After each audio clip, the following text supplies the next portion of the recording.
Welcome to The Explainer.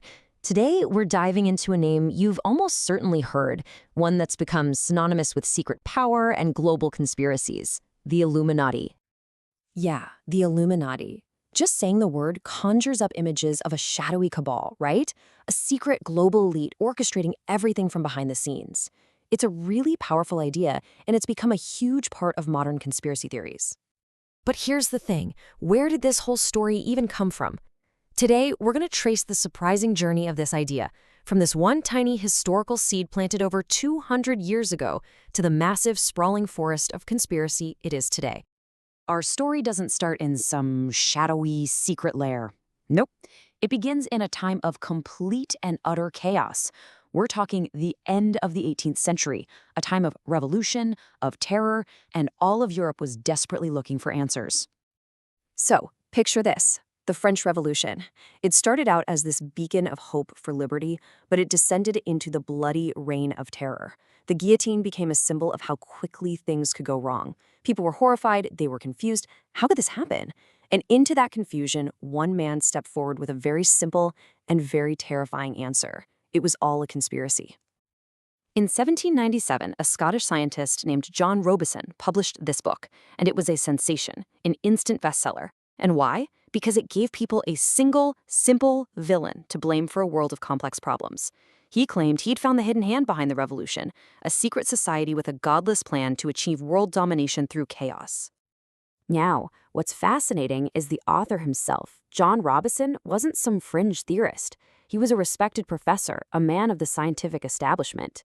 But he was also a man in torment, battling severe chronic pain with opium.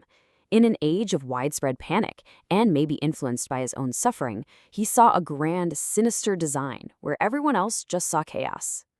You know, every grand conspiracy needs a villain. And Robinson found the perfect one in a small, pretty obscure, and, importantly, long-gone German secret society, the Bavarian Illuminati. So, okay, let's separate the fact from the fiction for a minute. Who were the real historical Illuminati, the group that Robison blamed for setting the world on fire?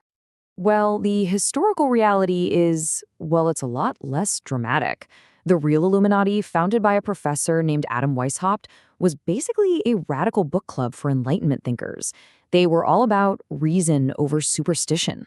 But here is the crucial fact. The Bavarian government shut them down completely in 1785. That's 4 years before the French Revolution even started.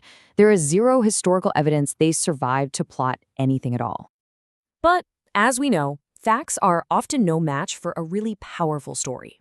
Robinson's book had unleashed an idea, a kind of conspiracy blueprint that was just too compelling to die. And that core idea of a secret group plotting to rule the world, it turned out to be incredibly adaptable. You can think of it like a virus. The basic structure stays the same, but it mutates to attach itself to whatever the specific fears of a new era are. And this timeline really shows how the villain of the story just keeps changing. First, it's the Illuminati. Then, suspicion shifts to the Freemasons. In the early 20th century, the theory takes a really dark, anti-Semitic turn. During the Cold War, the enemy was the communists. And today, we hear about globalists. The name changes, but that underlying fear of a secret group in control, it stays exactly the same. All right, so let's jump forward to the late 20th century. This long simmering conspiracy theory gets a new modern name that's going to bring it crashing right into our current era. In 1990, President George H.W. Bush gave a speech celebrating the end of the Cold War. He used the phrase New World Order to talk about a future of international cooperation. But for those who had been soaking in conspiracy theories for decades, those words meant something way more sinister. This is a perfect example of how the same words can have two totally different meanings, all depending on your worldview.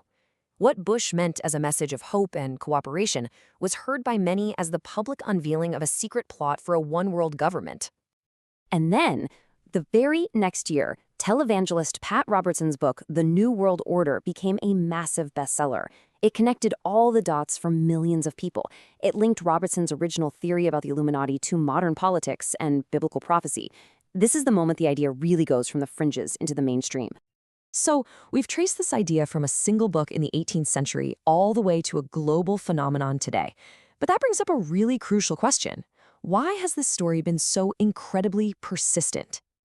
I mean, despite its pretty questionable origins and a serious lack of hard evidence, this whole narrative just continues to thrive. So, what's the psychological appeal? Why do people want to believe it? The theory sticks around because it offers simple answers to incredibly complex and frightening questions. In a world that so often feels chaotic and random, this story says, no, it's not chaos, it's a plan. It gives a name to the faceless forces of globalization. It validates that very real feeling that a lot of people have of being powerless. Basically, it provides a sense of order in a disordered world. And today, we see this exact same blueprint applied to our modern anxieties. Fears about mass surveillance? That's the New World Order using tech to control us. Concerns about population control? Oh, that's a plot by global elites. Plans for military readiness? Well, that's just a prelude to a takeover. The core story just adapts, finding new fears to feed on with every new development. At the end of the day, the story of the Illuminati isn't really about a secret cabal. It's about us.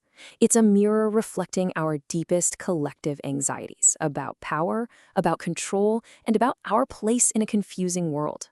This story has been evolving for over 200 years, so the real question isn't whether the Illuminati is real, but what our belief in it says about the fears that will shape our future.